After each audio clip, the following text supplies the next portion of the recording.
Welcome to Untold. Today we're joined by Samira Jafar, who's a writer and community organizer, and I'm very excited to speak with her today. Abdullah, what do you think? Yeah, honestly, today's episode is so exciting because we're both fans of literature, and our guest, she has her own poetry. She's also a teacher. She's also, like I said, a community organizer, a woman of many talents, and I really can't wait to meet her.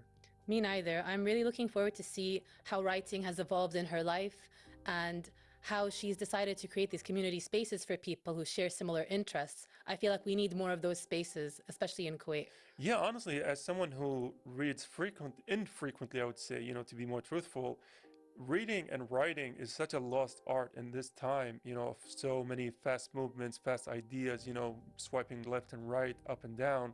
It's such a lost art throughout history. I'm really excited for our audience today to sit with us and have a look at an art form that is, appreciated throughout history. I agree. I personally love reading and literature. And with that, I hope you guys also get to enjoy our time with our guest today. And we're back with author Samira Jafar. So I want to first welcome you on The Untold. Thank you. Thank you for having me. We're so excited to have you.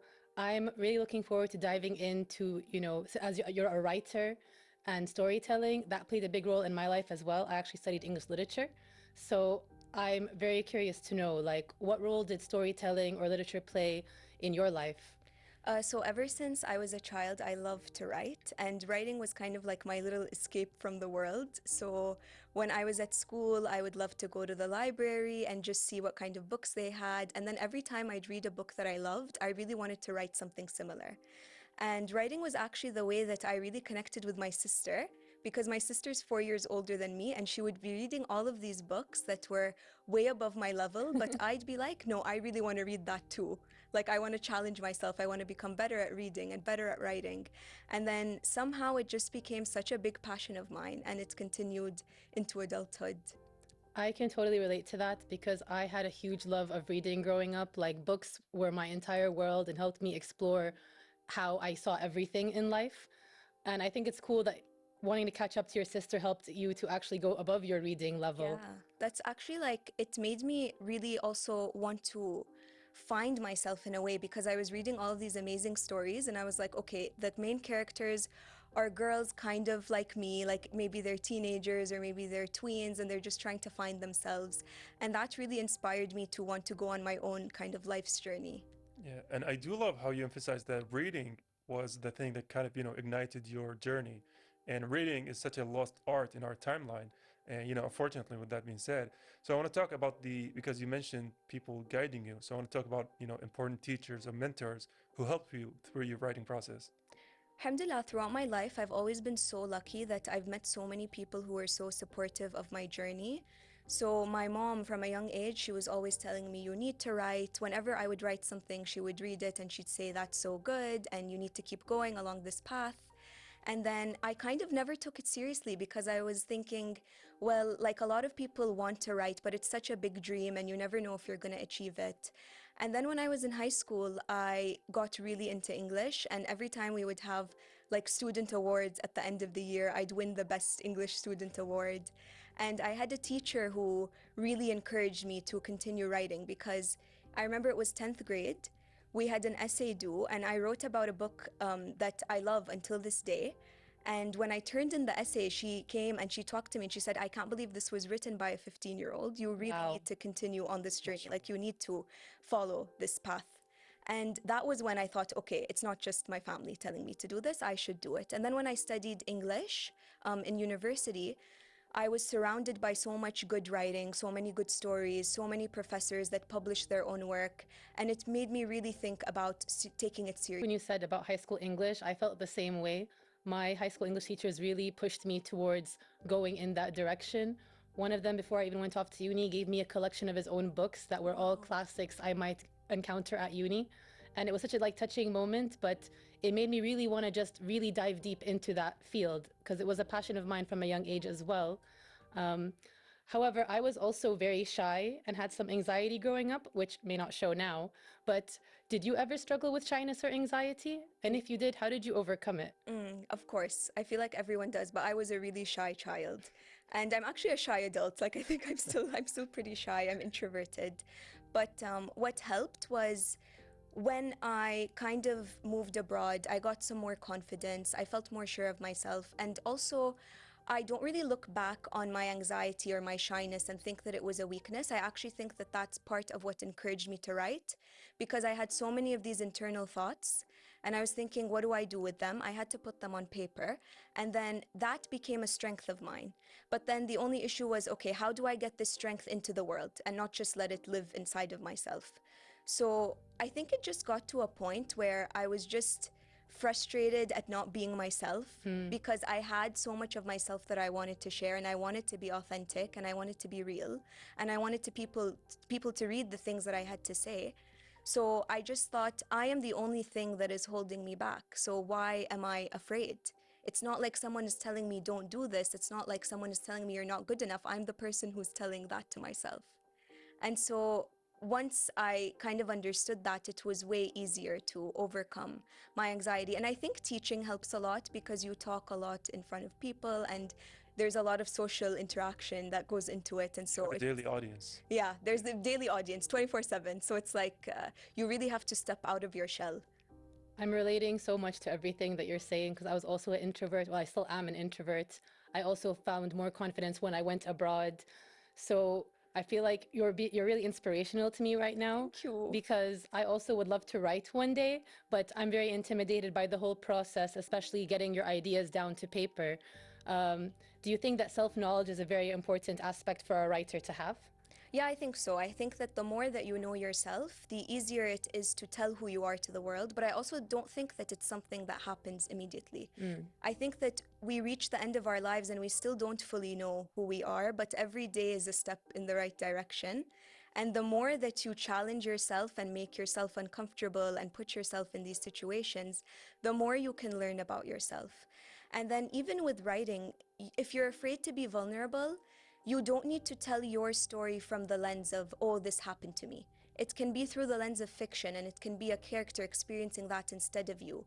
And no matter what way you go about it, it's still a way for you to express yourself and to tell the world, okay, this is who I am, and I'm sure of who I am, and I'm ready to share it. And speaking of sharing, who you're a poet. And so how does writing in a medium that requires you to be, open to the public, contrast with, privacy or having your own inner thoughts? And, how does the balance goes between all of those?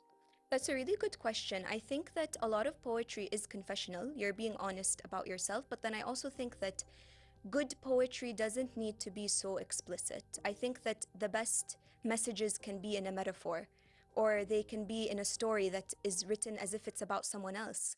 And I think that you can still make people feel the same feelings that you feel without talking about your personal life or saying, oh, this happened to me and these were the people involved. I think it's more about how do you capture the feeling?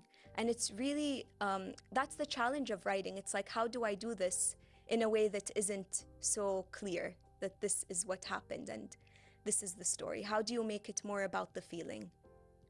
I feel you because I'm the kind of person who's always writing in my notes app poems whenever I have a bad day or a good day, just randomly, just like, I'm carrying on today and this is the way things are. But it doesn't feel like me so much when I do it. However, I've always been afraid to post it online or anything like that. How does it feel for you to share your work with people? And do you have any advice for people who maybe want to try doing that? Honestly, this was something that I struggled with the most first in my writing journey. So how it started was I wrote so much poetry in university, and then I just started sharing it on my private social media. And then what happened was I got so much good feedback, and I was so shocked at the amount of people who were telling me, like, this is amazing, you should keep going, this resonated with me. And then I realized that I should put myself out there more and just share more of it and not be afraid of holding myself back. And then what I also realized in that process was that every time that you expose yourself or share your art, it's either an opportunity for connection or for growth. So it's either going to be that people say, I love this, this was so relatable, I understand you completely, and that's amazing. But if people say, oh, I thought that this could be better, or I thought that this didn't really resonate with me, it's a chance for you to also look at your writing and think, is there something I can be doing differently here? Is this a way that I can improve? What are some of the things that need to change?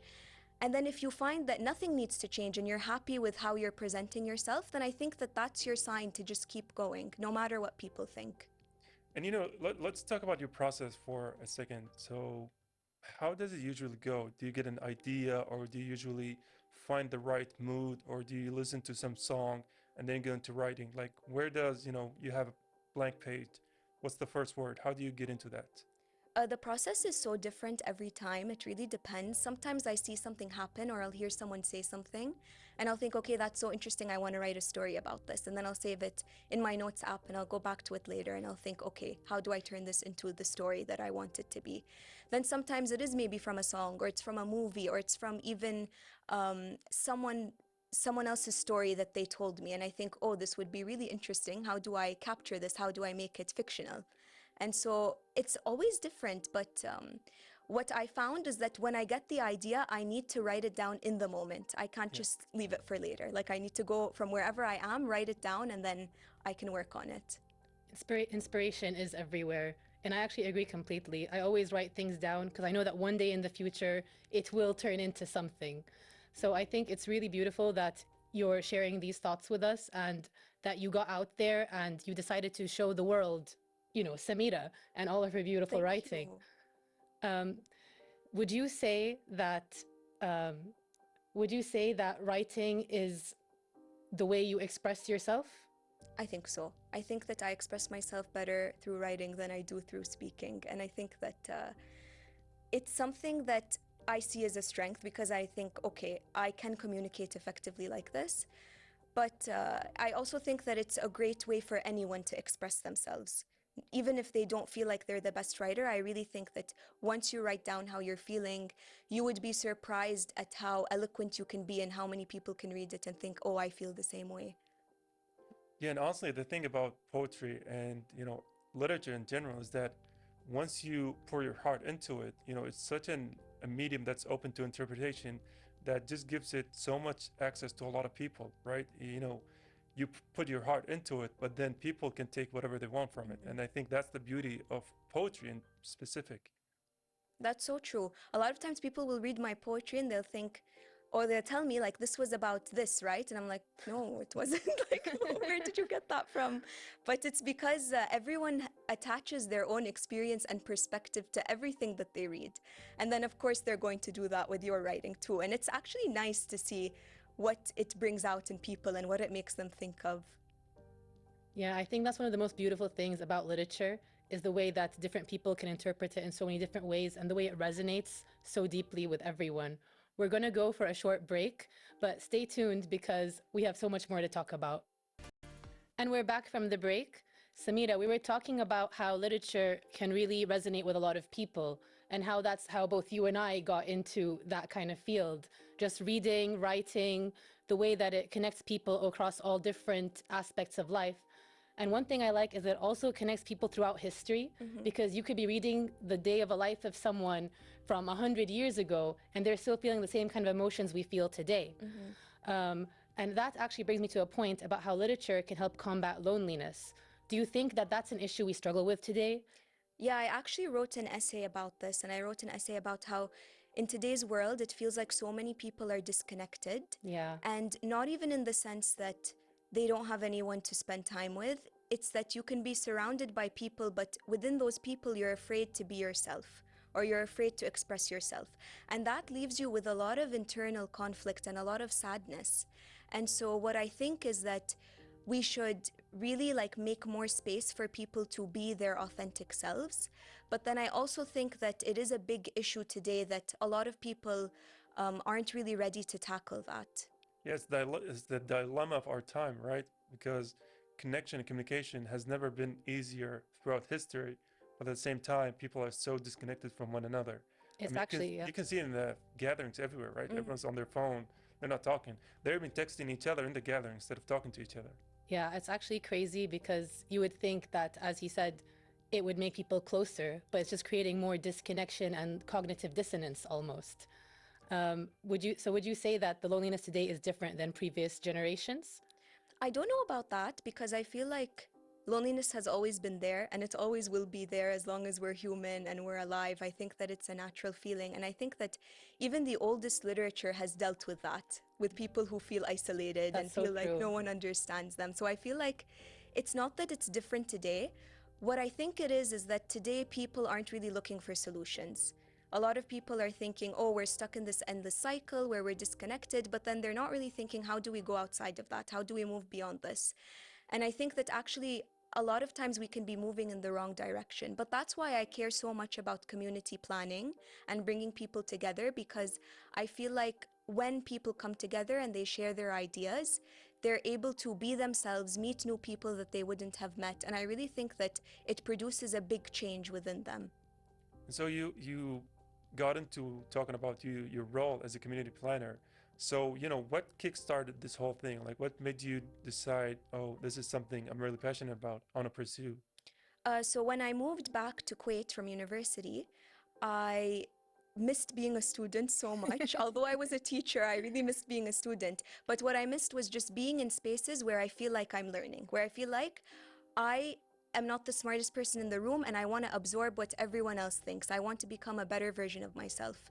So I really wanted to create spaces where people could have intellectual conversations, learn more about the world, express themselves, talk about deep ideas, read books, because I loved reading, but I was thinking I have no one to discuss this with.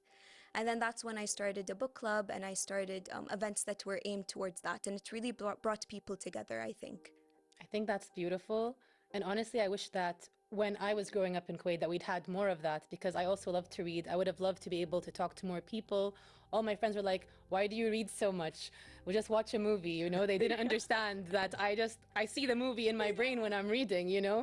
But I think it's amazing that you're creating these spaces here now for people. And I love seeing that the youth are getting to connect, even adults, on this kind of field. And I do think that people should try to create more spaces. I would love if we had more cafes, libraries, in general, the things that you make just for people to be able to talk about their passions or ideas and learn things.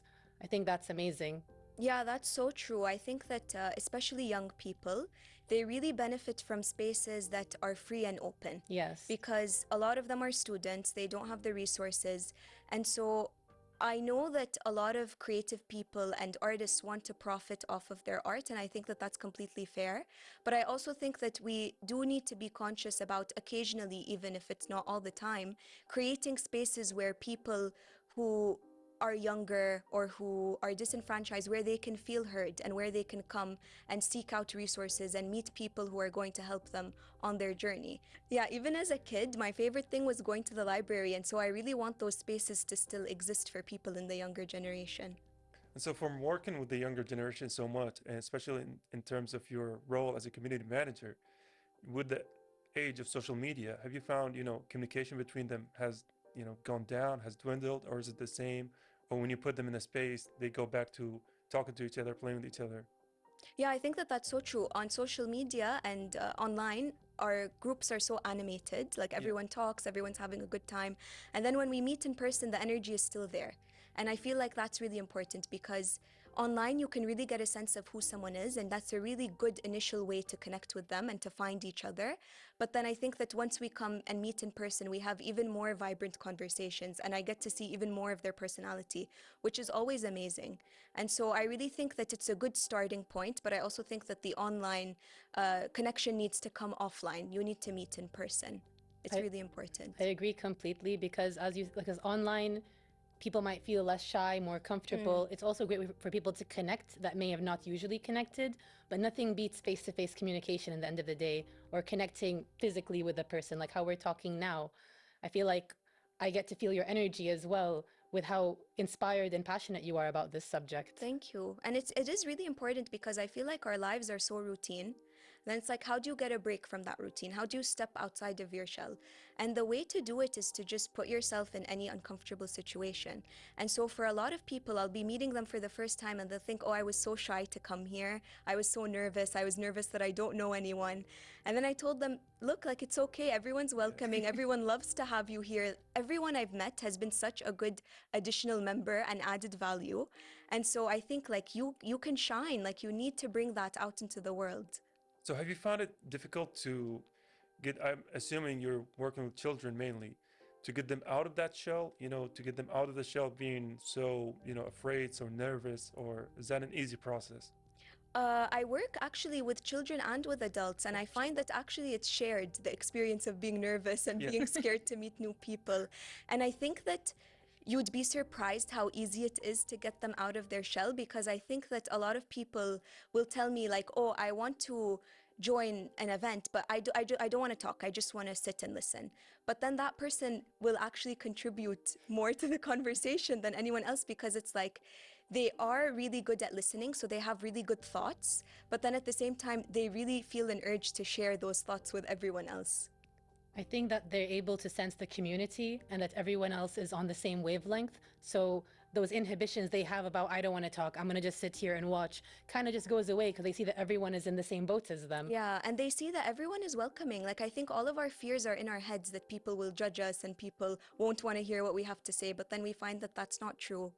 Yeah, and I do want to circle back to your role as an author for just a little bit, because I know even for me personally, if I want to go back to writing something, it's like a muscle memory, right? I forgot how it is.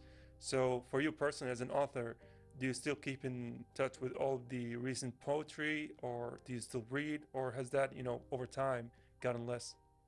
I think that one of the most important parts of writing is reading. And I think that the more that you read, the better you are as a writer.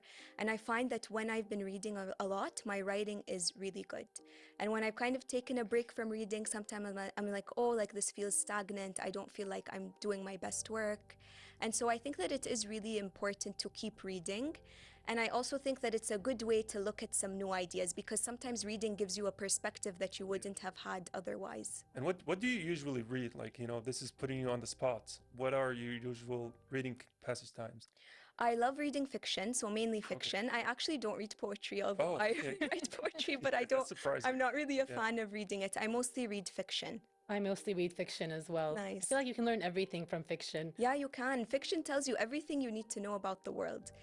If you read fiction, you put yourself in the shoes of someone else. Even if they're a non-existent person in real life, that character is still real in the context of the story, and you're in their shoes for 400 pages. Yeah, and it's amazing how, I personally read mostly the classics. I haven't read anything from the recent stuff, but it's crazy how much, reading stuff written like 200, 300 years ago, it's still relevant today. Yeah, it's such a mind-boggling. Yeah, it's amazing, because a lot of the books I love today are retellings of books from the 20th or 19th century. And I think that those stories remain important. And a lot of writers will think, okay, how can I put like a fresh spin on this? Yeah. And write it maybe in an alternative style. Which is amazing, because I was recently finished reading Pale Fire by Vladimir Nabokov. And the thing that's amazing about this novel itself is that they wrote in the third person, and then the author was criticizing himself writing a poem. And then like I was reading this, I was like, this is way ahead of its time, because it was written like 70 years ago. And when you read it, it's like you're watching a TV show. It feels so, in the presence, in the moment. It doesn't feel dated at all. I think that's the beauty of, literature. Yeah, and I think that they captured so many of the ideas that today make the most entertaining movies or the most entertaining shows, because I think that they really looked into surrealism, and then they looked into the human brain in a way that a lot of people don't really think about. A lot of it is psychological. And so they're able to create the most interesting stories, and those stories, because they're about humanity, they'll never be irrelevant. They're always going to stand the test of time. I agree, and I think that's why so many people draw inspiration from these stories. Like, some people will say now that there is no such thing as originality. Everything is something being taken from the past or from a different artist. But I think they're missing the whole point of art. It's about expressing yourself. It's about, putting yourself out there. Do you think work just has to be original? I don't think that there even is such a thing as original art, because someone can say I had an idea and then someone will say I had that idea 20 years ago and I Yeah, never did true. anything with Yeah. it. And then it's like, you never know. Like, I'm sure everyone has had the same thoughts at some point in their lives. But I also think that as long as it's coming from you, it is original. Like, it can even be the same story or a very similar story as something else that you've read or something else that someone has written. But as long as it carries a piece of you, it's never going to be duplicated. Yeah. I love that. If as long as it carries a piece of you, that's beautiful. What would you say is your proudest moment in, your artistic career so far? And do you have any future projects that you're working on?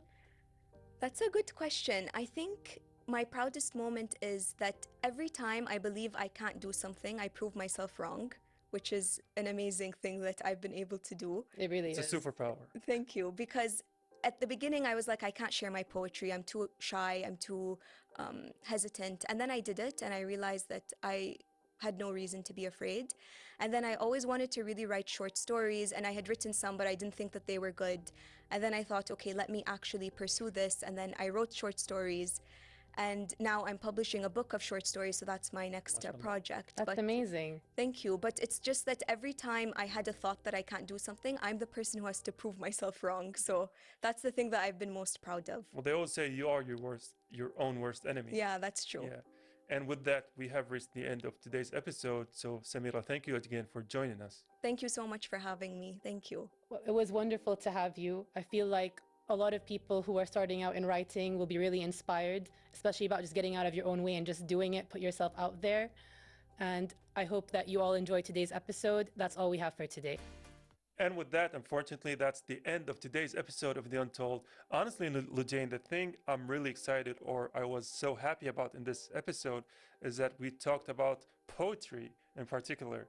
Because poetry, even us, going through our roots, as Arabs and throughout the Middle East, poetry is such a integrated art form throughout our DNA, and I was so joyful to talk about it today. As was I. I thought that Samira's way of looking at things was really unique and inspired. Yeah. I loved how she said that the best thing you can do is just stop being your own obstacle, just put your own work out there. Because I feel like a lot of people have that creativeness inside of them and may want to write, like myself included. Yeah. Like I would love to be able to, just sit and write a book or, put my own poems out there. But it's something I've always been afraid of. And seeing someone who, even though she has that fear, has overcome it herself, it was really an amazing thing to witness. Yeah, and like going through her process where she talks, getting inspiration from basically everywhere, right? From listening to music, from interacting with people, observing people. That is such a high level of talent to be able to see something and to actually transform your thoughts into words and then to actually make a poetry out of it. It's such an amazing talent. It really is. And the fact that she's also a teacher and is guiding the next generation of possible creatives or artists, I think that's amazing. And I feel like she will really help a lot of people pursue their passions. Well, at least we can end this episode knowing that, future generations are in good hands. So thank you, Samira, for joining us. And thank you, ladies and gentlemen, for joining us. But that was it for us on The Untold. And until next time, goodbye for now. Goodbye.